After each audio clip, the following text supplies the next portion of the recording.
noite, meus amigos. Estamos aqui de volta. Vamos começar aqui com uma notícia impressionante que eu recebi aqui da minha amiga Graça Salgueiro. Mandou a notícia do El País, jornal argentino, dando conta de que os cartéis das Farc já praticamente dominaram o sul do continente latino-americano. Eu vou ler aqui alguns pedaços e depois vamos comentar. A infiltração no território argentino, segundo Ramiro Anzit Guerreiro, que assessorou vários governos em contra-terrorismo e segurança, foi facilitada pelas células políticas da Farc. As relações estratégicas que as Farc estabeleceram com as organizações de esquerda em outros países serviram de veículo para infiltrar neles os membros dos seus cartéis, assegura Anzit Guerreiro. A sua hipótese está confirmada por um documento confidencial que o Serviço Privado de Informação Argentina, CEPRIM, concedeu a El País. Segundo o informe recebido da Agência de Inteligência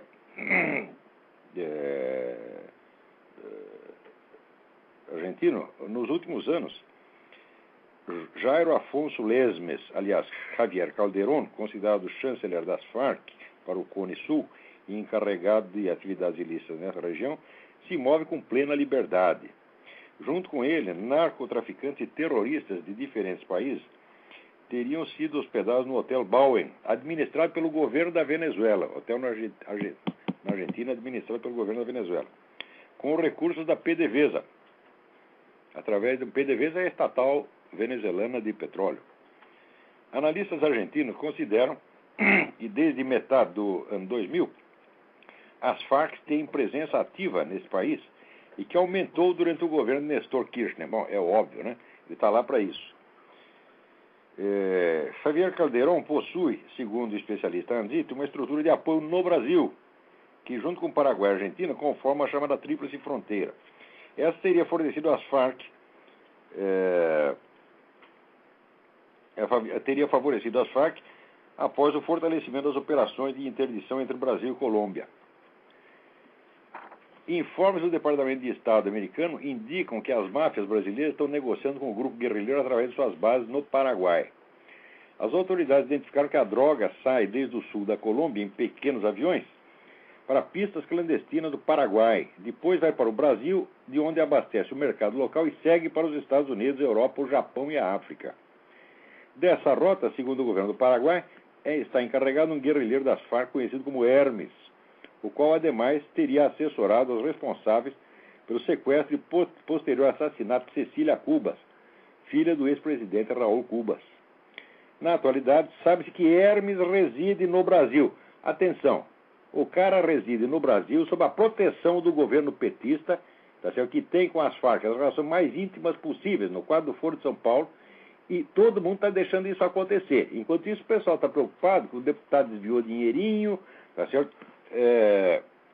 Ou que talvez as nossas escolas não estejam indo muito bem. Ou seja, o pessoal está preocupado com perfumaria. Agora, uma matéria desse teor jamais sairia na mídia brasileira. Isso saiu no El País. Eu quero ver a Folha de São Paulo publicar uma coisa desse tipo, porque a primeira e única preocupação da Folha de São Paulo é fazer de conta que a atividade das Farc não tem nada a ver com política. É que é só uma questão policial. Ou seja, a Folha de São Paulo, que de vez em quando critica um pouquinho o PT e é chamado por isso de direitista, é um órgão de desinformação petista, é um órgão de ocultação da realidade. Estão indo bem, seu Otávio Frias? O seu jornal serve para isso e só serve para isto. Você quer fazer de conta que o banditismo latino-americano não tem nenhuma ligação com o esquerdismo. Por quê? Porque você mesmo é um esquerdista e você quer limpar a barra do esquerdismo. O seu jornal serve para isso. Tá certo? E os outros jornais também. O Estadão, mesma coisa. O Globo, mesma, todos eles. Agora, aqui outros detalhes. Né?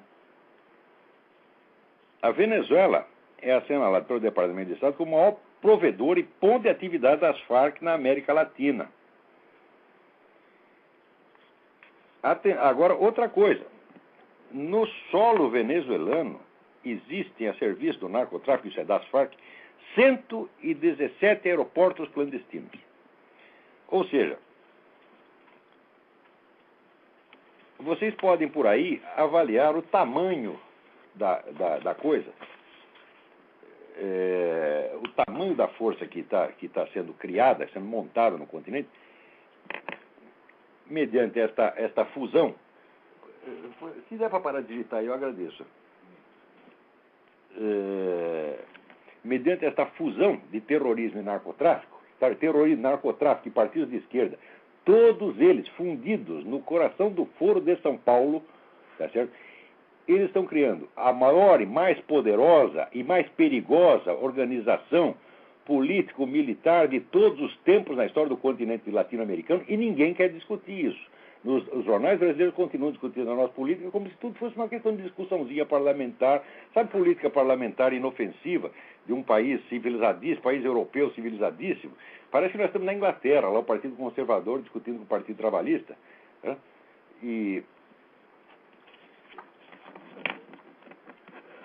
Então, os jornais ficam dando esta aparência de normalidade, enquanto isso está acontecendo diante dos nossos olhos.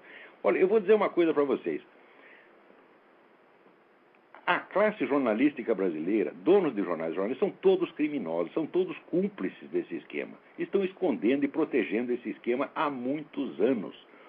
Uns porque trabalham para ele, outros porque são vendidos, outros porque são covardes, tá certo? E outros, finalmente, porque são ignorantes. Infelizmente, eu acho que os ignorantes são a minoria. Eu acho que a maioria dos jornalistas e dos donos de jornais sabe perfeitamente de tudo isso. Agora, e a nossa direita? A nossa direita, quando reúne direitistas liberais, conservadores, etc., sobre o que eles conversam? Eles conversam sobre empresa privada, sobre as lindezas do capitalismo, tá certo? Sobre como é que diz? Enxugamento do Estado. Nunca falam dessas coisas. Ou seja, são cúmplices também. Tá certo? Todos vocês ditos liberais, vocês são uns capados, castrados, covardes, cagões. É isso que vocês são. Tá certo? Vocês são traidores da sua própria causa. Tá certo? Vocês são traidores do Brasil. Vocês estão ajudando a entregar isto. Entregar o Brasil e o continente latino-americano para os comunistas. Por quê? Porque é tão bonito você reunir intelectuais dos dois lados para discutir teoria econômica, né? É tão bonito, tão agradável isso aí, você fazer de conta que está num ambiente tão civilizado, que é tudo uma questão de polidíssima troca de ideias. É isso que vocês gostam de fingir que estão numa democracia europeia riquíssima, onde todos os problemas estão resolvidos, só resta discutir ideias. É isso que vocês ficam fazendo. Ora, eu durante anos participei do Fórum da Liberdade. Fórum da Liberdade no Rio Grande do Sul. Tá certo? É verdade que era o único acontecimento importante, tá certo? De que propiciava alguma divulgação de ideias liberais e conservadoras. Eu gostava muito do Fórum da Liberdade. Porém, a maioria dos participantes ia lá só para falar de teoria econômica, de ideias bonitinhas, etc. Coisa substantiva, tá certo? Como isso aqui, ninguém mexia. Só eu tocava nisto.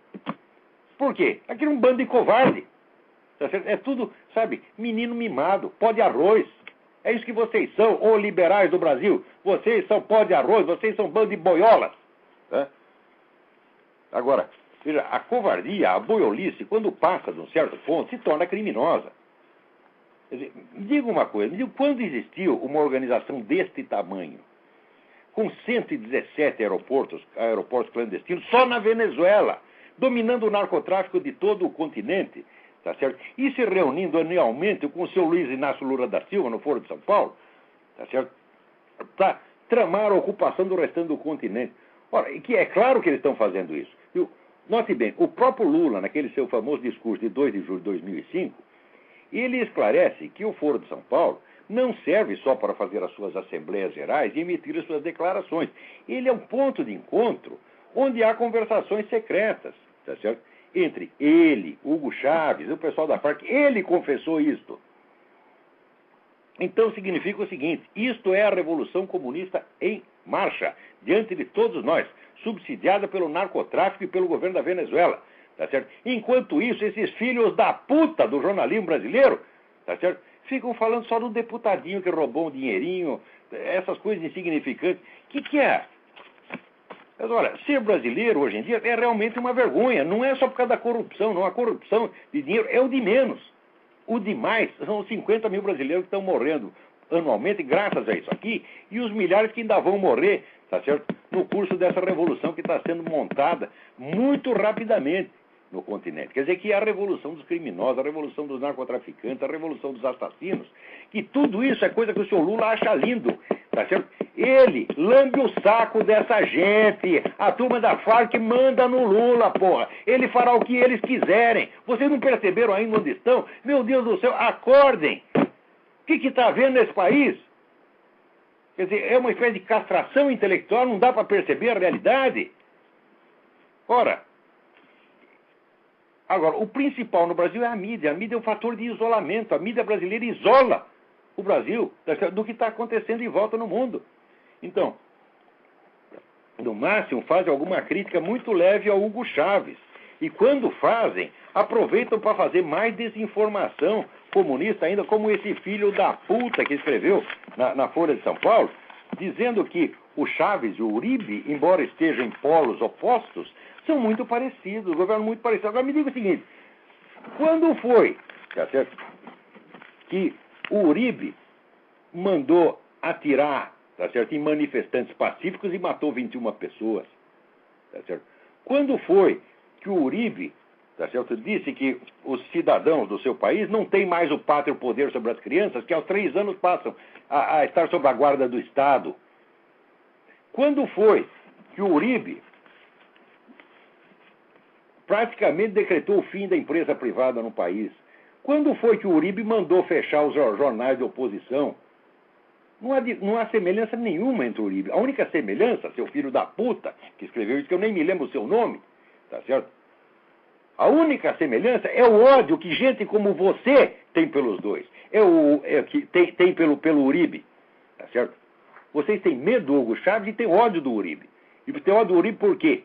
O Uribe tem mais de 80% da aprovação no país dele por causa do combate corajoso que ele move contra o narcotráfico. Odeiam tanto o sujeito que, para queimar a reputação dele, até forjaram uma fotografia em que ele estaria dando a mão para um dos famosos paramilitares, que já nem existem mais, já estão totalmente desativados, os famosos paramilitares de direito. O próprio Uribe mandou desativar os caras, né? Então forjaram uma fotografia que está passando o Uribe aqui, tem o paramilitar, e colaram uma mãozinha, né? Cumprimentando o sujeito. E está na cara que aquela mão é grudada, aquela mão não é do Uribe, está totalmente desproporcional e fora de perspectiva. Fizeram isso, espalharam para o mundo inteiro para dizer, olha, tá vendo, ele tem ligação com os paramilitares. Quando o Uribe esteve aqui, o Ted Kennedy, esse canalha Ted Kennedy, se retirou do Congresso em protesto contra a presença de um amigo dos paramilitares. Ou seja, está havendo um processo de desinformação brutal, tá certo? Coerente, muito bem arquitetado, tá certo? E vocês, brasileiros, estão caindo. Por quê? Porque vocês acreditam nos jornais brasileiros. Ora, os jornais brasileiros, como a própria esquerda diz, é um pequeno grupo, tá certo, de empresas. E quem manda nelas, manda na opinião pública brasileira. A esquerda diz que acha isso ruim, mas ela gosta disso. Por quê? Porque foi graças a isso que ela pôde ocupar as redações todas. Se no Brasil tivesse, como aqui, cada cidade tem um jornal independente, seria difícil ocupar. Mas ali você ocupa o Globo, o Estadão, a Folha, acabou, já ocupou tudo. Você tá, né? Então, a esquerda já manda nessas redações há mais de 20 anos, tá certo? Agora, como dentro da esquerda tem de vez em quando alguém que fica escandalizado com a roubalheira petista e escreve contra, então o que faz o PT? Diz que a mídia é de direita. Por quê? Porque ela não é suficientemente de esquerda. Ela não é suficientemente de esquerda ao ponto de obedecer integralmente as instruções do Foro de São Paulo, só obedece parcialmente. Mas nem isso no Brasil já é permitido. Até isso a causa de escândalo. Quer dizer, num país em que a centro-esquerda passa a ser o máximo de direita admissível, acabou a liberdade, meu Deus do céu. Agora, eu estou dizendo isso por quê? Porque eu sou, como disse esse canalha desse quartinho de Moraes, um ideólogo de extrema-direita. Ideólogo de extrema-direita é a puta que eu pariu, rapaz. Porque ideólogo é o seguinte, não pode haver um ideólogo fora de um movimento organizado. Ideólogo solitário é uma contradição de termos, meu filho. Ideólogo é o porta-voz de um partido, de uma organização, como você, que trabalha para esses assassinos do PC chinês, a sua vida inteira. Você está aí no PC do B, que é o partido chinês, você está perfeitamente disso. É o partido maoísta. Você está entendendo? Então, ideólogo é você. Eu sou um filósofo, eu sou um intelectual, sou um estudioso, na verdade, eu sei o que é investigação acadêmica, o que é trabalho intelectual acadêmico. Vocês da Universidade Brasileira não sabem, não. Tá certo? Então, Eu estou dizendo isso porque eu estudei e porque eu tenho provas de tudo isso. Eu não estou dizendo que estou a serviço de algum partido, que eu quero que a burguesia brasileira enfie o dinheiro dela no cu. Você está entendendo? Toda ela tem um maior desprezo por toda ela, todos esses banqueiros, industriais, todo um bando de canalhas. Tá certo? Canalhas que são puxa-saco do PT. São oportunistas, eles realizam aquilo que Lenin dizia. Lenin dizia, você dá uma gorjetinha para a burguesia, ela te entrega todo o poder. A burguesia brasileira está confirmando isso. Agora, você acha que eu trabalho para essa gente? Ora, vamos à merda, todos eles. Tá certo? Então, eu estou dizendo isso como um investigador independente que reúne provas, tá certo? E sabe do que está falando e tem ideia do que é veracidade objetiva. Como a ideia de conhecimento e de veracidade objetiva está infinitamente além do alcance dos quartinhos de Moraes, Emir Saderes, etc., que são, esses sim, puros ideólogos e propagandistas, então, naturalmente, quando eles me ouvem dizer, eles têm que imaginar por trás de mim uma organização igual e contrária. Quer dizer, se eles são ideólogos da esquerda, da extrema esquerda, eu tenho que ser ideólogo da extrema direita, embora a extrema direita não exista. Tá certo? E se ela existisse, eu não teria nada a ver com ela. Então, o que está havendo no Brasil é que esse tipo de propagandista barato, você está entendendo, se tornou o único tipo de intelectual que existe. Até esse ano, essa merda dessa Câmara Brasileira do Livro, composta de semi-analfabetos, deu prêmio para outro mais analfabeto ainda, que é o Emir Sader, professor de ciência política que escreve Getúlio com LH. Eu já denunciei aquela fraude do dicionário crítico pensamento da direita, que todos os colaboradores daquele deviam estar na cadeia, porque aquilo é desvio de dinheiro público. Quer dizer, você não pode dizer que você está praticando ciência política numa universidade pública, tá certo? E usar aquilo lá para esconder todos os fatos significativos, tá certo? E distorcer tudo em favor do seu partido. Ninguém tem o direito de fazer isso. Quem faz isso tem que ir para a cadeia. Isso é vigarice, isso é desvio de dinheiro público. Eu acuso o doutor Emir Sader de fazer esse desvio de dinheiro público no dicionário crítico do pensamento de direito. E agora, essa merda desse dicionário que ele acabou de lançar agora é exatamente a mesma coisa, segundo eu acabei de ler aqui no Reinaldo Azevedo. E a Câmara Brasileira do Livro ainda dá um prêmio para esse cara. Experimente oferecer um prêmio para mim, ô Câmara Brasileira do Livro. Experimente me oferecer seu jabuti, que eu mando todos vocês enfiar no cu. Tá certo? Vocês ofereceram para o meu falecido amigo Bruno Tolentino, eu considero isso um insulto à memória dele. Tá certo? Depois que o sujeito morre, vocês vão lá oferecer o prêmio jabuti, tá certo? Para quê? Para parasitar um pouco da glória dele, um pouco do mérito dele. Tá certo? Vocês não têm qualificação para julgar o trabalho literário de ninguém. Tá certo? Vocês são todos picaretas. Agora, enquanto ele fala isso, está aqui. Chega a própria Folha Online, notícia. O presidente da Câmara, deputado Arlindo Chinalha, mandou desarquivar uma proposta de emenda constitucional que permite a reeleição sem limites para cargos majoritários. Tá aí, já temos o nosso Hugo Chávez. O Lula não vai sair de lá nunca mais. Se sair, vai entrar Dilma Rousseff ou qualquer outra porcaria igual. O PT não vai sair do poder nunca mais. Vocês entenderam bem? Agora, o PSDB, que é empregadinho do PT, pode ter direito a uma cotazinha de poder de vez em quando. Tá certo? O PSDB, não esqueçam, o PSDB nasceu junto com o PT na USP, tá certo? Com aquela cambada de professores comunistas que foram demitidos da USP e criaram o SEBRAP, Centro Brasileiro de Análise e Planejamento, uma coisa assim, que era, tá certo? Um grupo de doutrinários comunistas, subsidiado pelo quê? Pela Fundação Rockefeller, que é a mãe de todos os comunistas latino-americanos. Tá certo? Do mesmo modo que essa fundação e outras também estavam ajudando a formar o PT. Então, é o mesmo partido, visto por dois lados. Tá certo? Então, é a famosa estratégia das tesouras, de Lenin. Por falar em Lenin, estão relançando agora o livro de Lenin, Imperialismo, a fase superior do capitalismo. Ora, pergunto eu, em que país do mundo, tá certo? O relançamento de um livro de Lenin, livro que tem milhões de edições, tem milhões de traduções diferentes, tá certo? Até edições clandestinas, tem milhões. Em que país do mundo o lançamento de um livro de Lenin é um acontecimento? Tem lançamento. As pessoas simplesmente fazem uma outra edição e colocam na prateleira da livraria. Por quê? Porque aquilo já é rotina, o livro já vem circulando há muito tempo. No Brasil, não. No Brasil, o lançamento desse livro, já 1000 vezes publicado, é um acontecimento. Faz um lançamento e tem lá conferência, debate, vai lá professor Roseli Coelho, doutor em filosofia. Vocês sabem o que quer dizer doutor em filosofia no Brasil, é? Tá certo? Quer dizer que faz propaganda para o PT. É só isso que quer dizer. Tá certo? E está lá o economista Marcos Sokol, membro do Diretório Nacional do PT. Tá certo? Preste atenção nesse Marcos Sokol, que é uma figura que está aí há muitos anos, tá certo? Figura relativamente discreta como o Quartim de Moraes, tá certo? Então, um dia nós vamos descobrir o que o seu Marcos Sokol está fazendo. Então, aqui o Reinaldo Azevedo comenta até o Prêmio Jabuti. O Prêmio Jabuti é o momento cágado, ameaçado por uma paroxítona. É o prêmio cagado, tá certo? Mas que coisa, né? Esse editora Boitempo. Outro dia um aluno me escreveu dizendo, olha, você sempre fala das obras do Northrop Frye, o crítico canadense, né? E tem uma que chama The Great Code. E aqui no Brasil saiu uma tradução do The Great Code pela editora Boitempo. Você acha que a tradução é confiável? Eu falo, não sei, eu não vi a tradução. Tá certo? Agora, o que eu duvido, lanço aqui um desafio público. Eu desafio o Dr. Emir Sader a ler comigo um livro do Northrop Frye e entender. E discuti-lo comigo. Eu disse, ele não é capaz de entender aquilo, ele não sabe do que o Frye está falando. Agora, é o seguinte, esse pessoal da esquerda, tá certo? Todos eles leem as minhas colunas, observam o meu site, etc, para copiar uma coisinha ou outra, tá certo? E puxar para si os méritos. Então, como eu estava falando muito de Northrop Frye, eles têm que lançar um livro de Northrop Frye, por quê? Para vocês todos pensarem que eles sempre souberam quem é Northrop Frye, que eles já leram todos os livros do Northrop Frye, que eles estão ultra por dentro. Eles sempre fazem isso, porque isso é um bando de vigarista, porra. Então, se a tradução tá boa, não, deve estar boa, né? Peraí, tem alguém na linha, vamos lá. Diga aí. Alô? Alô? Quem é? Olá, aqui quem fala é André, de Americana. Tudo bem, André? Tudo bom.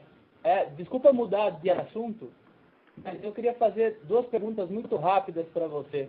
A primeira é se o senhor conhece a obra do filósofo francês Jean-François Mattei. Muito mal. Ouvi falar, não as li. Deveria? Eu não sei, eu não leio em francês, então só tive acesso às traduções em português. E um dos livros que eu li eu gostei muito. Gostaria de saber a opinião do senhor. Jean-François, me soletra, por favor, o nome do homem. Mattei, M-A-T...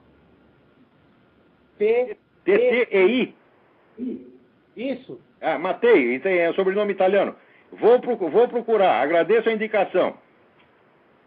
Tá certo. E, Olavo, outra pergunta que eu queria fazer, que num dos programas anteriores, o senhor fez um comentário sobre o chamado Grupo do Reale e o culturalismo. E eu sou um grande fã da obra do Miguel Reale e gostaria de saber quais são as críticas que o senhor tem a fazer quanto ao culturalismo. Olha, o meu principal problema com o culturalismo é a herança kantiana. Eu acho que tudo aquilo onde o Kant meteu a mão acabou dando merda, tá entendendo? Eu acho o Kant um dos grandes culpados pelos males do Ocidente. Agora, isso não tira os méritos próprios da escola culturalista. Eu acho que, vamos dizer, se curasse dessa contaminação kantiana, daria tudo mais certo, né? Mas eu sempre fiz questão de enfatizar o valor enorme da obra do Miguel Reale.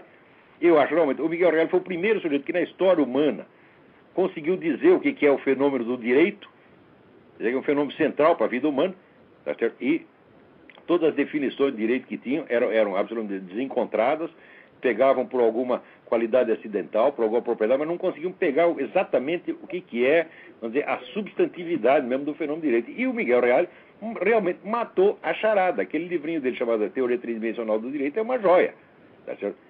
Também reconheço todo o trabalho educativo que o Miguel Reale e o grupo dele fez na Revista Brasileira de Filosofia. Tá certo? Agora, eu fiquei bravo porque apareceu um idiota, que é aquele sujeito daquele site, até esqueci como é o site. Parlatando, né? Parlata, ou Cagata, sei lá o quê. Que inclusive voltou à carga recentemente, né? Ele fez um comentário, aquele artigo... Ele volta à carga diariamente, vai no banheiro e dá a carga, tá entendendo? Ele fez um comentário ao artigo... Eu sou o representante desse grupo, fala, mas é só ler o que eu escrevo e ver, tá certo? Que, por mais que eu respeite o trabalho deles, eu não tenho nada a ver com a escola culturalista e, sobretudo, não tenho contato junto com esse grupo. A única pessoa conhecida do grupo foi o Miguel Reale, numa época em que o grupo já nem existia mais, tá certo? ou em que a atuação do Miguel Reale ali era mínima, porque o Miguel Reale estava com 90 anos de idade. Tá certo? Mas essas coisas, o brasileiro é assim, ele gosta de interpretar o pensamento dos outros como se fosse sempre o pensamento de um grupo. Por quê? Todo mundo lá só pensa em grupo, só tem pensamento coletivo. Na hora que aparece um filósofo de verdade, que pensa com a própria cabeça, tá certo? Eles não sabem o que é. Eles não sabem o que fazer. Quando apareceu o Mário Ferreira dos Santos, eles ficaram desesperados, não sabiam o que fazer com o Mário Ferreira dos Santos. Comigo também não sabem o que fazer. Então, um cataloga. Será que é um UFO? Será que é um pterodáctilo? Não sabe o que é. Tá? Então é melhor o seguinte, se não estão entendendo, calem a boca, vão pra puta que os pariu. Então, obrigado pela sua sugestão, André. Vamos em frente. Tem mais alguém na linha? Então, agora, olha aqui. Essa semana mesmo estava aí o doutor Fernando Henrique Cardoso dizendo o seguinte: a economia americana já era, agora o século XXI vai ser chinês. Bom, o que aconteceu? Né? Aqui, saiu no jornal Valor. A economia dos Estados Unidos surpreendeu e teve crescimento anualizado de 3,9% no terceiro trimestre. Está todo mundo perguntando, como é possível? Vocês não sabem o que é Estados Unidos, vocês não têm ideia, tá certo? Da força criativa da economia desse país. O pessoal realmente não sabe o que está falando, porra. Agora, fala do crescimento da economia chinesa. O dinheiro que está na China é tudo americano, porra. Se o americano tirar o dinheiro de lá, os chineses vão ter que comer rato. Agora, esta palhaçada de que a queda do Império Americano está sendo anunciada há 100 anos. Toda hora. Né? Não teve nos anos 80, a última grande onda disso aí foi nos anos 80, o livro Ascensão e Queda das Grandes Potências.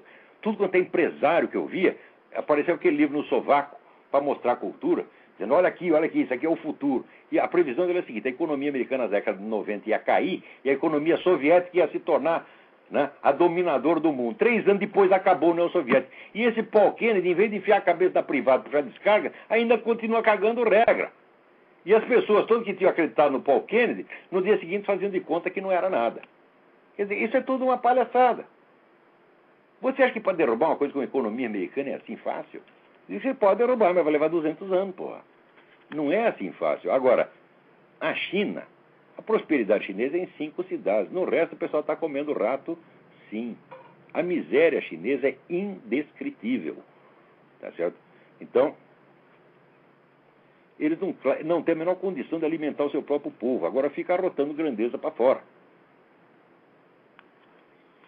E ainda tem gente que acredita, mas não é que acredita, não é que tem muita gente no Brasil que está ganhando dinheiro de empresa estatal chinesa para dizer essas coisas. Tem alguém na linha, vamos lá. Quem é?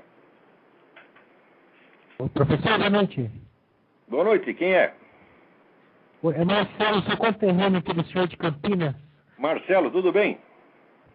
Tudo jóia. 2 coisinhas. Uma, o senhor falou de pensamento coletivo, e isso é uma dúvida que eu estou para ligar para o senhor ainda faz umas 2 semanas, mas antes disso, eu queria comentar um post no blog do Zé Dirceu, e também dando crédito para o Reinaldo Azevedo, que ele já comentou, eu dei uma passada no blog dele, ele já comentou sobre isso. Ele vai ter um congresso nos dias 13 e 14 de dezembro, no Parlamento Latino-Americano em São Paulo, dos perseguidos políticos pela ditadura militar. Aí tem 4 seminários, ele coloca aqui como debate, que eu achei... Cheio de dinheiro para fazer essas coisas. Agora, por que não faz um congresso dos perseguidos políticos pela ditadura cubana? Porque estão todos mortos. São 100 mil, já estão todos mortos. E os outros estão aqui exilados em Miami, porra. Graças a essa gente, graças a esses filhos da puta que se fazem de coitadinho, ficam gastando dinheiro do governo brasileiro e também de empresa privada brasileira para fazer autopropaganda e comer mais dinheiro público em indenização. É uma pouca vergonha. O tema de um dos debates é os militares e a impunidade, a herança deixada, que é exatamente o que o senhor falou no último. Impunidade é de vocês, seus filhos das putas, que deviam estar tudo na cadeia. Pelo que fizeram no passado e pelo que estão fazendo agora. Essa roubalheira de indenização tinha que investigar direito. Olha, note bem, daqueles casos que estão arrolados no Tortura Nunca Mais, eu não pude investigar todos. Mas aqueles que eu fui investigar eram absolutamente falsos. Tinha uma senhora lá que eles colocaram como vítima da ditadura, morreu vítima da ditadura. Eu conheço a senhora pessoalmente, sei que ela morreu de velha na Suécia. Ela não foi morta pela ditadura. Esse Quartinho de Moraes fala dos que foram indiciados com ele pela morte do capitão Chandra, diz, a maioria morreu nos porões da ditadura. Quando você vai ver, nenhum morreu no porão da ditadura, todos morreram fora. Todos morreram em liberdade. Ou combatendo a ditadura, ou morreram de velho, ou estão vivos ainda. Agora, esse pessoal, assim, o que eles proxenetam, os mortos deles, até os vivos eles proxenetam, fazendo de conta que estão mortos, assim, é uma coisa de uma baixeza, porque é o seguinte, os mortos deles, um morto deles, arranca lágrimas por 40 anos. Não só deles, como de todos os jornais, da Folha de São Paulo, Estadão, Globo, todos eles. Agora, morto do outro lado não interessa. Tá certo? A família do sargento Mário Cosel Filho foi explodido por uma bomba, não sobrou pedaço para você ver. Tá certo? A família, durante 30 anos, pediu uma indenização, daí ofereceu lá no fim, então ofereceram assim, um salário mínimo por mês, que é para mandar o governo enfiar no cu. Você entendeu? O pai do sargento Mário Cosel entrou em depressão e morreu de tanta humilhação que sofreu. Então, essa desproporção no tratamento das vidas humanas é absolutamente psicótica. Isso é coisa de bandido. Bandido é que pensa assim. Os seus, aliás, valem tudo. Os outros são mosquitos, são pó, são cocô, pode ser jogado fora. Quer dizer, o total desprezo pela vida alheia e um culto idolátrico da vida dos seus companheiros. Por quê? Porque, como dizia Che Guevara, eles pertencem ao primeiro escalão da espécie humana. Então, isso aí, em primeiro lugar, é uma manifestação de racismo, seus filhos das putas. Porque a vida humana, para vocês, não vale a mesma coisa. Se é de um do seu partido, se é do outro. Vocês discriminam. Um merece tudo e o outro é um cocô que pode ser jogado fora. Isso aí é racismo puro.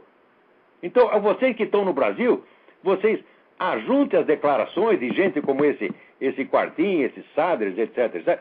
Vejam a desproporção de tratamento. Vejam o culto idolátrico dos mortos, comunistas mortos, e o total desprezo pelos outros, e vejam como isso configura um crime de racismo, e metam um processo desses caras. Vamos lá. A outra pergunta é a seguinte, o senhor falou do pensamento coletivo deles, é uma questão que é presente também em algumas reflexões. Os esquerdistas tratam o povo como uma categoria de pensamento, então ele é um ente que pode ser referido, ele não é um grupo de indivíduos, né? Ele tem total desprezo pelo povo brasileiro, porque por todas as pesquisas você vê que o povo brasileiro pensa tudo o contrário disso. O povo brasileiro é contra o desarmamento, exatamente, é contra o aborto, é contra esse movimento gaysista, é contra tudo que eles adoram, é contra invadir fazendas e queimá-las, tudo que a esquerda gosta o povo odeia. Então, mas a opinião do povo não quer dizer nada, porque, veja, aquele filho da puta do George Lucas, que é o filósofo húngaro comunista, ele inventou a ideia o que ele chama consciência possível do proletariado. Quer dizer, o partido, ele representa a consciência possível. A consciência que o proletariado não tem ainda, mas terá dentro de 100 anos. Tá certo? Então, embora o povo pense o contrário de nós pensamos aquilo que o povo deveria pensar e que ele vai pensar daqui a 100 anos. Então, automaticamente nós somos representantes do povo para fazer o contrário do que ele quer e dizer que é aquilo que ele quer. Entendeu? Entendi, professor. Ok, muito obrigado, professor. Obrigado eu pela sua participação. Agora veja aqui, o Reinaldo Azevedo dá a notícia aqui de que, né, a cúpula da Igreja Católica, né, vem lá aqueles Odilo Scherer, aquela cambada toda, tá entendendo? Né, dizendo que estão solidários com o padre Júlio Lancelotti. Olha, mas é claro que estão solidários. Se é pra pôr no cu dos outros, vocês sempre estão solidários, porra. Vocês não têm feito outra coisa. Quem os reconhece como bispo, como príncipe da igreja, está enganado. Vocês, pelo Decretum contra Comunismo, assinado por Pio XII, ratificado por João XXIII, vocês estão formalmente excomungados. Vocês, não é que vocês não são bispos, nem cardeais, nem nada. Vocês não são membros da igreja. Vocês são tão católicos quanto essas católicas pelo direito de decidir. A Igreja Católica no Brasil é uma farsa, inteirinha uma farsa. Claro que ainda existe 2 ou 3 padres, tá certo? Ó, eu me lembro quando eu escrevi o livro, Crime da Madre Agnes, e levei para um grande intelectual católico que tinha na época, que era o padre Caetano de Vasconcelos, né? Era um homem que falava muito bem, escrevia muito bem, tinha um programa de rádio, fazia um sucesso enorme. E levei o livro para ele ler, para ver o que ele achava. Ele leu e falou, meu filho, isso aqui está muito bom, mas não vai adiantar nada. Você não vai conseguir converter os padres. Isso aí foi na década de 70. Agora você imagina como é que está hoje. Quer dizer, isso aí esse pessoal todo já se vendeu. Aqui, Odilo Scherer, você para mim não é nada. Você não é sacerdote, você não é coisa... Bom, a condição de sacerdote você não perde. Tá certo?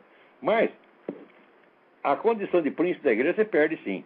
A ordenação sacerdotal é eterna. Okay? Só vai piorar a tua situação, porque se você trabalha para o Satanás e ainda é sacerdote ordenado, você vai para um andar ainda mais inferior do inferno, tá entendendo? Que é o seu lugar, tá entendendo? Se você não acordar, é isso que vai acontecer para você.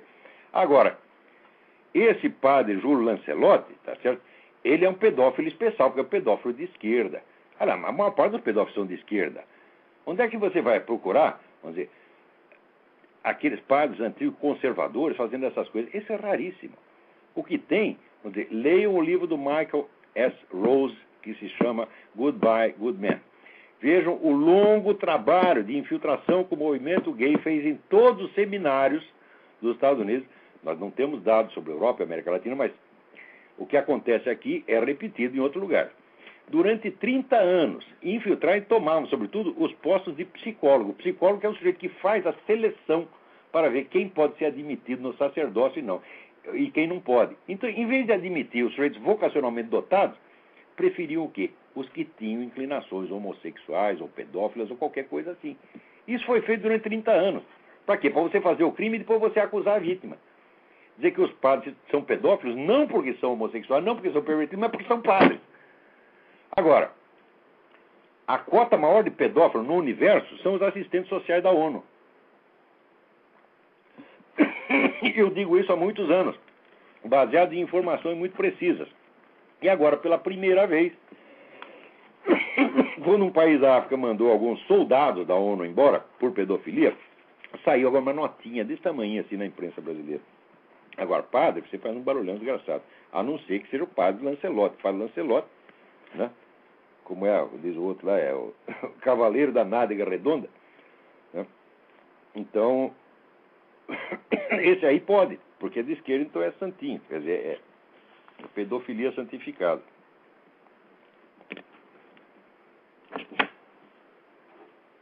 Uma água aqui. Tem alguém na linha aí?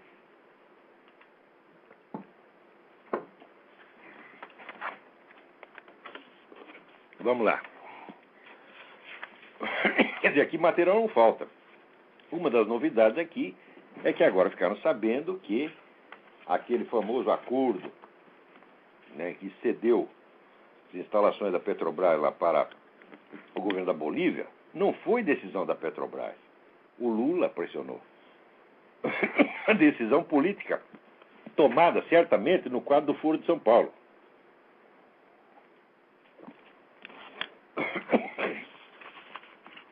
E foi forçada, foi impingida ali sobre a Petrobras.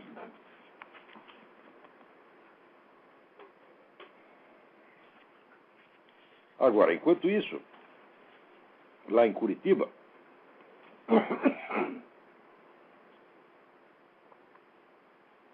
falar demais, ficar bravo e gritar dá nisso.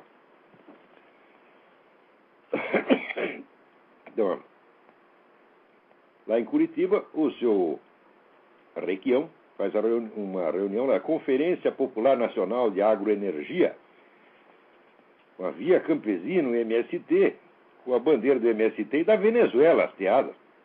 Né? Estão lá proclamando então, já a extinção do agronegócio e sua substituição pelo modelo da agricultura do MST. O MST não produz coisíssima nenhuma. Tá certo? Aliás, ele não foi feito para produzir. Ele foi feito para destruir a agricultura brasileira.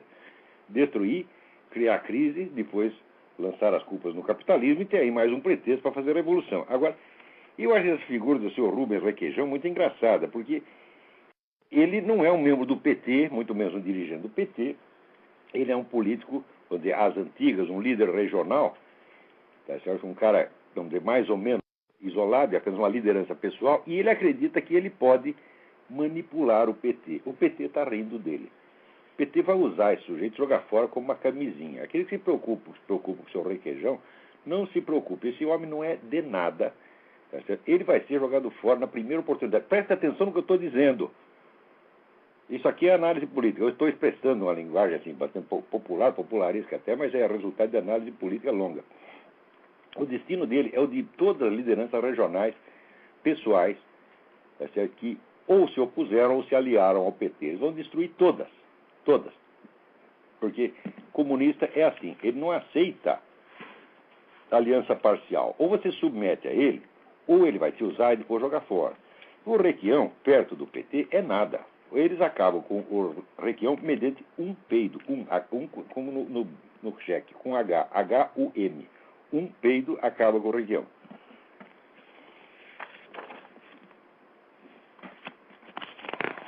Vamos lá.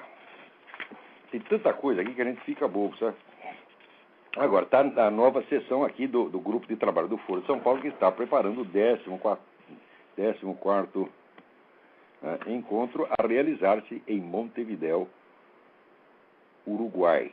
Né? É importante o seguinte, nenhuma dessas reuniões do Foro de São Paulo foi acompanhada por nenhum repórter da nossa mídia, sempre tão interessada em descobrir as coisas.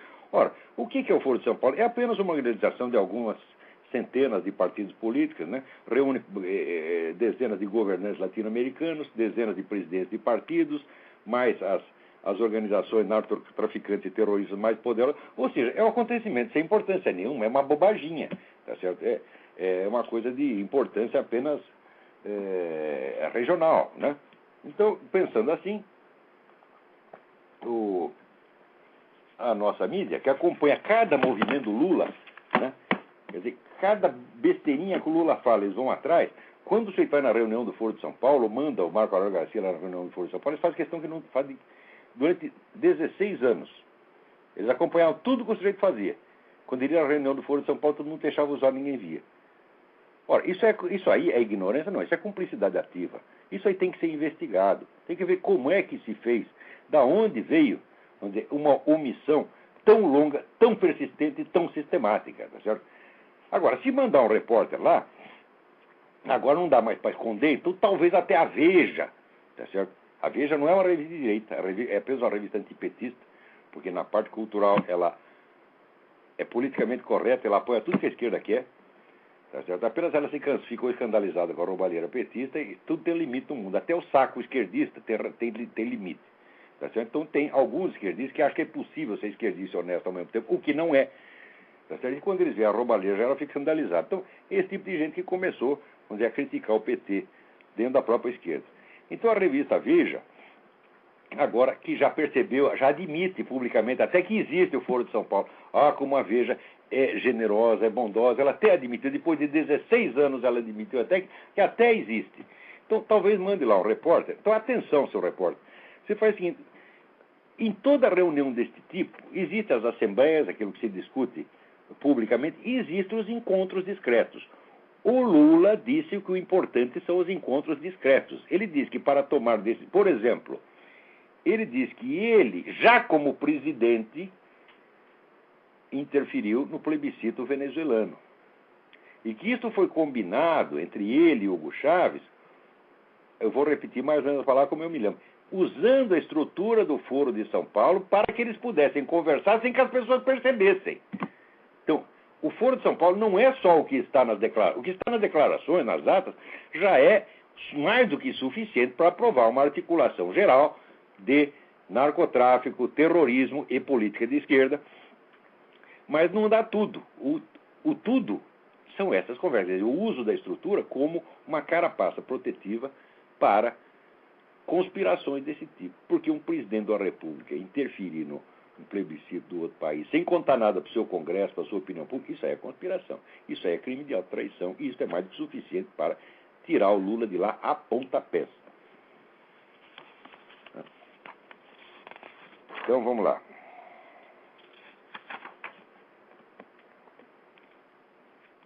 Olha aqui, que coisa interessantíssima. Aqui saiu na Folha de São Paulo. Um dos subprodutos mais curiosos que a divisão na América Latina promovida pela retórica chavista pode render. Como se toda a ação do Chaves, do Foro de São Paulo, fosse pura retórica. Vocês acham que 117 aeroportos clandestinos para transportar cocaína sob a proteção do governo venezuelano, você acha que você chama isso de retórica? Você acha que as organizações armadas mais poderosas do continente, com um orçamento maior do que as forças armadas regulares dos seus respectivos países, isso é pura retórica? Ora, quer dizer, até para falar contra, quando fala contra, a Folha de São Paulo mente. O problema não é a retórica chavista, o seu idiota que escreveu isso aqui. Igor Gelou. Não sei se é assim que se lê. Tá certo? Se é que se lê. Você acha que isso é um problema retórica? Você acha que o Foro de São Paulo é retórica? Você acha que as Forças Armadas Revolucionárias da Colômbia são retórica? Você acha que todo esse fornecimento de cocaína, tá certo? E toda essa organização criminosa que está matando 50 mil brasileiros por ano, tudo isso é retórica? O problema é a retórica chavista. Então, dá a impressão assim, todo mundo aqui é bem educado, o Chaves às vezes comete uma pequena inconveniência. Então, é tudo aí um problema de falta de educação. Chaves é um pouco mal educado. Porra, faça-me um favor. Mas vamos continuar aqui. Um dos subprodutos mais curiosos que a divisão na América Latina pode render é uma reaproximação das áreas militares dos Estados Unidos e do Brasil. Há uma expectativa na cúpula militar brasileira de que haja até negócio decorrente da necessidade de Washington ter o Brasil como aliado preferencial na região. Eles estão acenando para o governo americano, dizendo, olha, vocês querem nosso apoio, precisa dar um dinheirinho para nós. Agora, acontece o seguinte, quem criou o abismo nas relações entre Estados Unidos e Brasil na área militar não foram os Estados Unidos. Foi aqueles dois gênios, chamados Geisel e Golbery, GG, tá certo? Que o Geisel era um nascerista. Ele queria o seguinte, bota os comunistas na cadeia, porque o único comunista sou eu. Tá certo? Então, ele ajudou Cuba a atacar a África, ele rompeu o acordo nuclear com os Estados Unidos e fez aquele acordo miserável com a Alemanha, que deu na construção daquela usina de Angra dos Reis, que estava afundando no solo, que é um perigo, tá certo? Encheu o Brasil de estatais, em suma, fez tudo que a esquerda gosta, tá certo? E ele mesmo dizia, eu não sou infenso à esquerda. Tá na cara que você não é infenso. Tá certo? E quando o Silvio Frota brigou com ele, o que ele fez? Demitiu o Silvio Frota. O Silvio Frota está dizendo a verdade. Está dizendo o seguinte, você está entregando esse país para os comunistas. E foi de fato o que ele fez. Tá certo? Ele e Golbery. Tá certo? Eu considero os dois, no mínimo, para não dizer que eram traidores, eu considero duas bestas quadradas. Né? E os dois tinham medo do Silvio Frota, porque o Silvio Frota tinha prestígio na tropa. Então, para não deixar mais o homem falar, tiraram do ministério. Agora, acontece o seguinte, passado todo esse tempo, depois que os resultados dessa política desastrosa do Geisel e Golbery já estão aí diante de nós, quer dizer, os comunistas já voltaram, já tomaram o país, já tem o Foro de São Paulo, tem tudo. Bom, quem é que não entende que a origem de tudo isto foi o afastamento entre o establishment militar brasileiro e os Estados Unidos? É claro que foi isto. É claro que foi isso. E a culpa foi de Geisel e Golbery, sim. Tá certo? E se não houver essa reaproximação, logo os comunistas e narcotraficantes vão, de fato, implantar na América Latina o que eles querem, que é uma união das repúblicas socialistas da América Latina. Vamos lá, quem tem alguém aí? Pronto, Olavo? Eu? Tudo bem, Marcelo de São Paulo. Ô Marcelo, tudo bem? Tudo bem, Olavo. Eu queria fazer uma pergunta de um assunto absolutamente diverso. Fale mais alto, por favor, grite se puder. Ok, desculpe. Eu queria fazer uma pergunta acerca de um assunto que você não está abordando aí agora. Não tem nada a ver, mas diz respeito ao aborto. Eu sou médico e tenho uma opinião formada, mas eu queria saber o que é que você pensa a respeito do aborto ser legalizado. Ele já é no Brasil, né? Já pode ser feito no caso de estupro ou no caso do risco de morte materna. Queria saber a sua opinião, embora eu tenha uma opinião, muita gente tem a sua, mas eu queria saber a sua. Mas é simples, a opinião é simples. Você assiste aquele filme Grito Silencioso que mostra o que é um aborto, o que é materialmente um aborto, você vai ver que o aborto é um homicídio. Aquele vídeo foi feito por um médico americano chamado Dr. Bernard Nathanson. O Bernard Nathanson ele era judeu de origem, e ele, quando era pequeno, ele ia na sinagoga, mas quando ele chegava em casa, o pai dele, que era meio comunista, gozava da cara dele, tá entendendo? Portanto, o pai forçou que ele acabou largando a religião. Depois, mais tarde, né, virou um cara todo moderninho, criou uma clínica de aborto e fez 70 mil abortos. Isso, eu conheço essa história. Até o dia, tá certo? Em que ele de repente se tocou que o paciente dele não era a mãe, o paciente dele era o feto, aquele era o paciente, era aquele que ele tinha que proteger. E daí ele percebeu o que estava fazendo, ele deu uma conferência que eu tenho aqui até a cópia, em que ele se apresenta à plateia dizendo, eu sou um genocida. Esse disse a verdade, você está entendendo? Uhum. Hoje voltou a ser um homem religioso, eu não sei se voltou para o judaísmo, se entrou para uma igreja evangélica, eu não sei o que fez, mas eu sei que hoje crê em Deus, ele mostra arrependimento dos seus crimes, e ele não é só arrependimento da boca para fora, ele está lutando, tá certo, para que outros não venham cometer o mesmo crime. Quem não percebe que o aborto é um assassinato é uma pessoa insensível, tem vamos dizer, um órgão perceptivo a menos. É uma coisa que ele não vai poder provar para ela. Quer dizer, um sujeito que, preste bem atenção, um sujeito que não consegue sentir o seu próximo como um ser humano, não adianta você dar uma prova antropométrica para ele de que o outro é humano. Tá certo? Se você pega, por exemplo, o Adolf Eichmann, tá certo, que fica jogando o judeu lá para a câmara de gás, o judeu para ele era uma coisa, não era um ser humano. Não adiantava você dar uma prova antropométrica dizendo, olha, mas ele tem a mesma estrutura física que você, etc, etc. Isso não ia infundir no Eichmann a percepção da humanidade do outro. E os abortistas a mesma coisa. São todos sociopatas. A pessoa, o sujeito quer matar um bebê só para ele poder continuar trepando, comendo as mulheres ou dando, tá certo? Sem ter responsabilidade. Quer dizer, por causa do seu prazer, você tem que matar as pessoas. Mas que trepada mais cara essa sua, hein? Não tem vergonha? Olha, eu não admito conversar com uma pessoa desta. Eu não acho que a questão de ser contra ou a favor do aborto é uma questão de opinião. Eu acho que é uma questão de humanidade ou desumanidade. Eu acho que é uma questão de percepção. Ou você tem o sentimento, mas o amor ao próximo, você percebe que aquela criaturinha pequena, indefesa, tá certo? Que ela é atacada, ela sente dor, ela chora, ela como que pede socorro. Você vê isso e você acha, não é um ser humano, não há vida humana ali. E vem entrar com conversa pseudocientífica. A pessoa que faz isso não é normal. A pessoa tem um órgão perceptivo a menos, como Adolf Eichmann tinha, e muita gente tem. São todos criminosos. Você vai discutir com um criminoso? Tantos são criminosos que quase toda a propaganda que eles fazem é sempre baseada na mentira.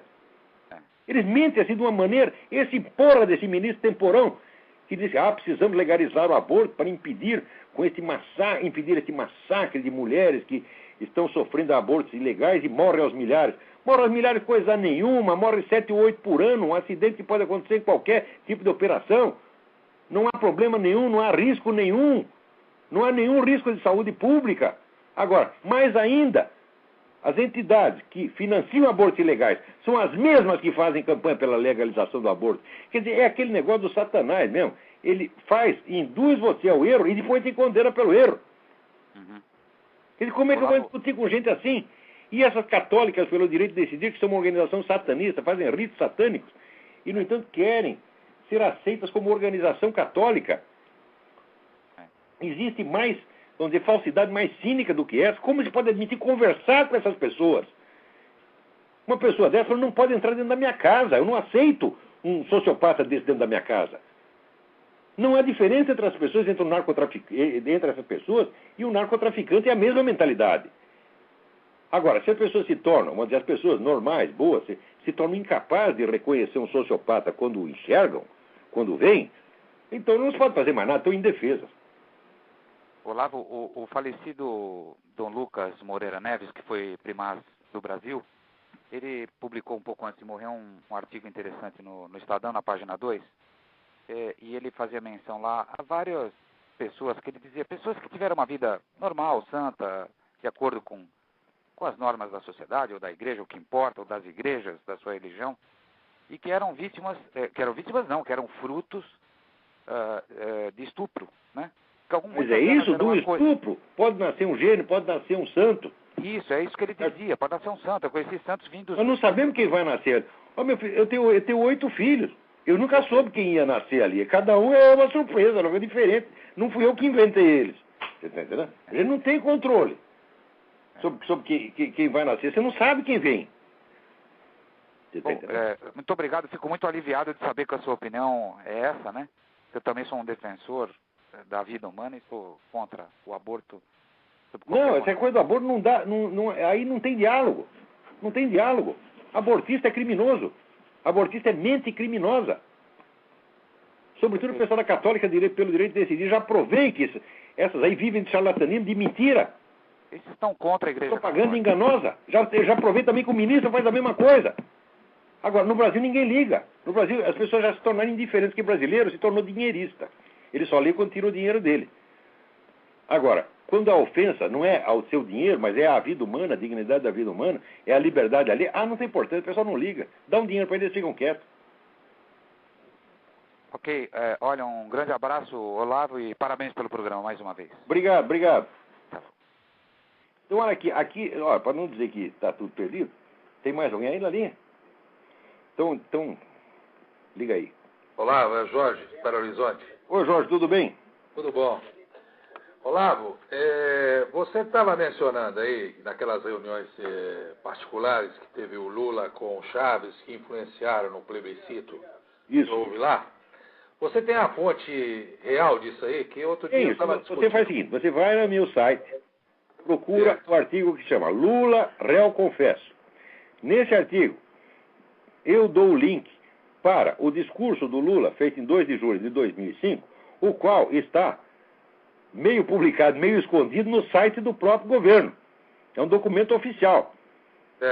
Leia aquilo com atenção. É que o Lula fala as coisas tão mal que às vezes a pessoa não percebe direito o que ele está falando. Depois, quando você entende a coisa, é daí que você quase cai de costas. O quê? Ele está dizendo que ele interferiu no plebiscito venezuelano, que ele fez isso com uma conversação secreta que teve com o Hugo Chávez e outros no Foro de São Paulo, e que eles estão tomando inúmeras medidas nesses encontros que eles fazem, diz ele, usando o Foro de São Paulo, a estrutura do Foro de São Paulo, para que ninguém percebesse do que estamos falando. Que o senhor está dizendo que está nos enganando. Isso é crime de responsabilidade e está publicado no site do governo. Vai lá. Eu não tenho o link aqui de cor, mas se você procurar o meu artigo, vai lá no www.olavodecarvalho.org, procura esse artigo, Lula, réu confesso. Lá dentro tem o link. Daí você clica o link e você vai para no site do governo. Quer dizer, isso aí é a mancha de batom na cueca, não dá para esconder. Mas no Brasil não precisa esconder. Os caras já estão andando na rua, com cartaz na testa. Sou assassino, sou genocida, sou narcotraficante, sou um filho da puta. E ninguém liga, porra! Quer dizer, é por isso que não dá para conversar sério mais. Um país que aceita como intelectual e premia um vigarista intelectual como o Emir Sader, pode acontecer tudo, porra! Perderam já o senso da realidade, perderam o senso das proporções, e ainda querem fazer de conta que a discussão entre eu e eles é apenas uma questão de divergência ideológica, esquerda-direita. Tem um ideólogo do lado de lá e tem um ideólogo do lado de cá. Mas como eu posso ser um ideólogo se eu não tenho organização pelas costas? Ideologia é um discurso coletivo, defendido uniformemente por um partido articulado para a conquista do poder. Agora, eu estou articulado para a conquista do poder com quem? Porra, eu não tenho poder aqui nem sobre os meus cachorros, porra. Não tenho onde cair morto. Tá certo? Eu sou um cara que está falando sozinho. Claro que tem gente que aprova o que eu falo, de tanto ouvir o que eu falo, as pessoas acabam talvez até criando movimento. Mas criam por conta própria, não é meu movimento, não tem nada a ver com isso. Posso até apoiar se for uma coisa certa, mas não sou político, não estou articulado com ninguém politicamente. Agora, como é que é isso? Agora, no Brasil virou tudo confronto de ideologia. Você diz 2 mais 2 é 4, daí o cara responde, você diz isso porque você é de extrema direita. Então quer dizer que a opinião, o partidarismo político virou tudo. Não existe mais ciência, não existe mais objetividade, não existe mais verdade, não existe mais aritmética elementar. Tudo virou uma questão de preferência política. E isto é obra desses pseudo-intelectuais tipo Emir Sader. São criminosos, os caras destruíram a cultura superior no país para substituí-la por propaganda política enganosa, vil, baixa, grosseira. Verdade. Não tem perdão para esses caras. O que eles estão fazendo no Brasil? Estão destruindo o Brasil. Quanto a essa questão da criminalidade, você vê, universalmente, o discurso da esquerda é o seguinte: o que causa a criminalidade são as injustiças sociais. Então eles criam políticas sociais para corrigir a criminalidade. Invariavelmente, em todos os lugares onde isso é adotado, a criminalidade aumenta muito. Ao mesmo tempo, se você pegar não os discursos mais públicos da esquerda, mas os textos intelectuais mais influentes da esquerda, que só os líderes leem, ou a militância mais preparada, o que eles dizem? Precisamos usar o banditismo como um instrumento de destruição do capitalismo. Então, eles estão enganando todo mundo, eles fomentam o banditismo para, em seguida, culpar os outros pelo banditismo e tirar proveito da coisa pelos dois lados. O banditismo destrói a sociedade, quer dizer, favorece a ascensão da esquerda, e ao mesmo tempo o banditismo pode ser usado como pretexto para a implantação de política de esquerda que lhes interessa. Ou seja, é um crime monstruoso que essa gente está fazendo. Agora, querem que eu discuta isso educadamente? Eu não posso discutir educadamente a prática de um crime. Um criminoso não se discute. Verdade. Agora, eu não tenho poder de polícia, eu não tenho sequer poder político, eu não tenho nem sequer um partido político. Tá certo? Eu não tenho nada. Tá certo? Eu estou falando só a verdade tal como eu a vejo. É verdade que eu posso provar. Tá, né? Agora, o que o pessoal quer dar a impressão? De que é um confronto de ideologias. Se quer fazer ideologias é a puta que os pariu. Verdade. Aliás, eles não têm, nunca tem argumento. Nunca tem, É só fingimento. Olha, por exemplo, no Brasil toda hora se fala da CIA. Agora saiu mais uma notícia de que um sujeito, um americanista que estudava, era o cara da CIA, faz um barulho sobre a CIA. Ora, a presença da CIA no Brasil sempre foi mínima. Aliás, a presença da CIA no mundo. A CIA, os Estados Unidos até a Segunda Guerra não tinham sequer um serviço secreto para operar no exterior em base permanente, quando a KGB já tinha desde 1918, tá certo? E já estava espalhado no mundo inteiro. Aqui nos Estados Unidos, houve uma época em que o FBI tinha 112 agentes e a KGB aqui dentro tinha 3.000. Agora, tem mais a presença da KGB no Brasil é monstruosa. A mídia brasileira está cheia de gente da KGB, sim. Desinformante profissional da KGB. Verdade. Tá certo? Agora, procura um livro sobre a KGB no Brasil. Não tem. Nada. Então, quanto menos se fala, o silêncio, tá certo, em torno da KGB prova que ela está lá. Verdade. E a CIA, ora, veja, tem aquele famoso livro do Ladislau Bittman, era o chefe do Serviço de Desinformação tcheco que trabalhou no Brasil. E que ele confessa que essa história de que os americanos prepararam o golpe de 64, foram eles mesmo que inventaram. Ele supervisionou essa operação. Falsificaram uma carta do Edgar Hoover, que foi espalhada então pelos jornais brasileiros, todo mundo acreditou, e esse mito de que os americanos prepararam o golpe de 64 está aí, até hoje virou verdade oficial, embora o próprio autor do crime o confessasse. Ou seja, a confissão do cara dizendo, fui eu que fiz isto, é mentira. No Brasil não adianta, as pessoas se tornaram insensíveis. É de tanto repetir a mentira parece que é um negócio verdade, brutal, brutal. Você quer ver essa semana? Tem o tal do Argemiro Ferreira, escrevendo lá na tribuna da imprensa, né? Fala dos contractors, entendeu? Contractor é como se fosse empreiteiro, né? As empresas contratadas para fazer serviço no Iraque, né? E fala de uma delas e diz que é uma empresa de segurança e que ela tem poderes militares, que ela domina o Iraque e que ela é um perigo para a humanidade porque ela pode invadir países e implantar ditaduras. O sujeito escreve isso no Brasil. Agora, vamos ver o que estão falando dos contractors aqui nos Estados Unidos. Olha, eu li hoje no Washington Post, que é um jornal esquerdista, dizendo, os contractors são os filhos adotivos abandonados pelo exército americano. Por quê? Porque eles não têm proteção. Você está entendendo? Sim. Quer dizer, esta é a verdade que está sendo. Aqui o governo americano é criticado porque deixa lá o tal dos contractors sem proteção. No Brasil, tá certo? Aparece um maluco dizendo que os contractors são uma força militar, que eles podem ocupar continentes inteiros, que eles são um perigo para a humanidade. É claro que o sujeito é um desinformante, porra. Desinformante. Premeditado. Mas o que você vê mais na mídia hoje é desinformação. É desinformação premeditada, constante, pertinaz. Agora, por que o pessoal compra o jornal? Por que vocês compram a Folha de São Paulo? Eu não compro mais. Nós precisamos informar. Não tem informação nenhuma lá, porra. Nada. Não tem nada. Quem compra o Estadão? O Globo? Não tem nada. Tem gente que compra alguns jornais por causa da minha coluna ou do Reinaldo Azevedo. Tá certo? Considera até um motivo justo. Você sabe de uma coisa? Eu parei de comprar jornal, porque toda vez que eu compro jornal, eu estou favorecendo a esquerda. Eu quero que eles morram. Pois é. Todo mundo tem que ser um pouco radical com relação a isso. Não dá mais para aguentar essa gente, não dá mesmo. Quer dizer, a mentira, sem vergonhice, passou de todos os limites. Quando o pessoal se preocupa só com o desvio de dinheiro, eu digo, o dinheiro não é mais alto dos valores. Existe a vida humana, em primeiro lugar. Existe, a verdade, isso existe a própria condição de funcionamento da democracia, que é a circulação honesta das informações. Tudo isso já foi destruído e ninguém reclama. Não, a ditadura da mídia já está em posse desde a época da Revolução. Agora, e os caras dominam a mídia e ainda fazem protesto contra ela, dizendo que ela é direitista. Eu digo, puta merda, isso aí é que nem, né? Stalin e Trotsky, cada um acusava o outro de ser direitista. Claro. Porque quanto Então tá aí, Stalin e Trotsky. O mais à esquerda, aquele menos radical passa de esquerda para ser direita. É o caso do PT. É a direita, tem a esquerda e tem a direita da esquerda. Exatamente. E não dá uma oportunidade para nós que somos de direita e nos mostra Não, direitista não pode abrir a boca, tá entendendo? Claro. Agora, note bem, eu coloca... falo as coisas como ideólogo direitista. Eu não sou ideólogo de merda nenhuma. Não, e toda vez que você coloca a sua opinião... Sério, eu não falo as coisas por causa de ideologia, não. Eu falo quando tenho prova. Agora, um quartinho de Moraes pode mentir o quanto queira. Ele, por exemplo, num dia, ele diz que fui condenado pela ação... A ação contra o capitão Chandler me rendeu uma condenação na justiça. Daí eu digo que ele foi condenado pelo homicídio. O que ele diz? Que eu estou caluniando ele. Ah, mas a prova... Mas foi ele mesmo que disse, porra. Porque você acredita no que o sujeito disse e repete, daí ele te acusa de calúnia.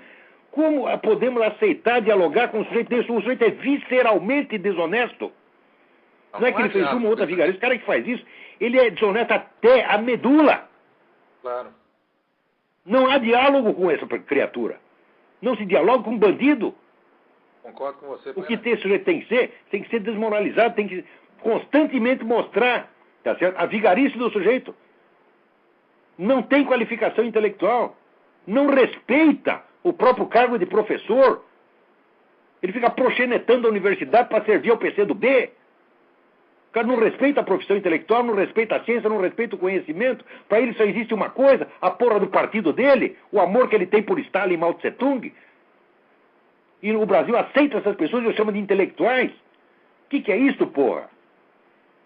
Eu não acho que tem que perseguir essas pessoas, que tem que botar elas na cadeia, que tem que matar. Não, eu acho que tem que demitir dos seus cargos de professor universitário, dizer, vai ser frentista de posto de gasolina, vai varrer rua, tá certo? Vai vender cachorro quente no carrinho na esquina, que é o máximo que serve para, vamos dizer, a sua dignidade intelectual.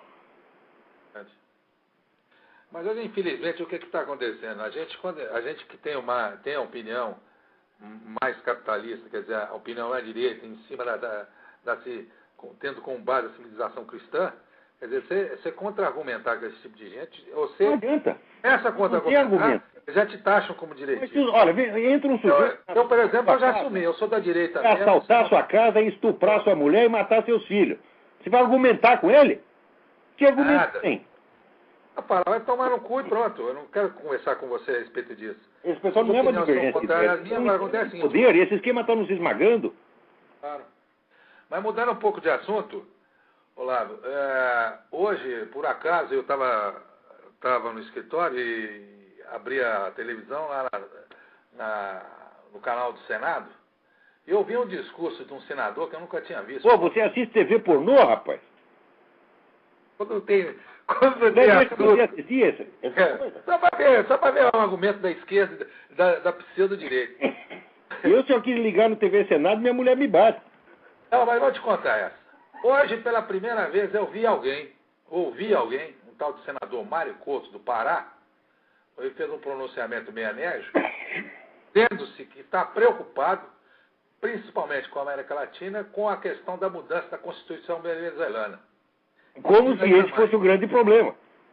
A minha preocupação é com o nível de amizade que tem o nosso presidente com o Fidel Castro e com o Hugo Chávez. É isso mesmo. O Chávez é uma criatura do Lula e do Fidel Castro. É papai e mamãe. Eles criaram esse cara. Claro. Isso a gente sabe. Chegou o momento do presidente Lula vir a público e falar à nação sobre as especulações que surgem por aí de uma mudança da nossa Constituição também. Ele quer mudar a Constituição para eternizar o Lula no poder. Agora, pela primeira vez, eu vejo alguém falar em Fidel Castro, e ele fala mais além, que ele faz um voto, requer pelo artigo tal e tal, que seja feito um voto de repúdio ao Hugo Chávez, e que ele fala, vou dar entrada nesse requerimento e não tenho medo, porque o Hugo Chávez força eles, faz a pressão em cima deles através de outros senadores e outros deputados com críticas. Mas você vê que nosso país já virou Mas no máximo fala alguma coisinha do Hugo Chávez, porque o Hugo Chávez está lá longe. Agora, e a Farc que está aí dentro? Claro. Dominando tudo, dominando narcotráfico, matando. Isso aí ninguém tem coragem de falar. Só aquele juiz, Odilon de Oliveira, que tem que viver escondido. Verdade. Ele não pode sair da sala dele, tem que dormir na sala dele, tem lá um edredom que os caras saem e levam tiro. Esse é o único sujeito decente que tem, André. Esse é um cara que honra o Brasil, honra a magistratura. Né? Agora, a maioria não tem coragem para fazer isso, não. Então fica se fazendo de valente, fala um pouquinho de mal do Hugo Chávez, né? E vai para casa e sente que é herói. Agora estou terminando nosso tempo aqui. Já acabou? Já está acabando. Aqui já acabou, valeu. Eu só quero dar um aviso final. Falei mal pra caramba da Igreja Católica, mas lá dentro tem... Mas você falou a pura verdade. Só dá para dar um aviso aí. Dê uma olhada no site www.padrepauloricardo.org. Tá certo? Olha, se não fosse de um sacerdote da Igreja Católica, eu diria que o site é do caralho. Na verdade é mesmo. Não percam. Assistam. Vão lá, leiam. Esse homem é corajoso, é culto, tá certo? É um verdadeiro homem de Deus, é uma coisa que dá gosto a gente ver, tá? Verdade. Então, olha, acabou o nosso tempo aqui, então até a semana que vem. Muito obrigado a todos, especialmente a você, Márcio. Vou de paz para você aí.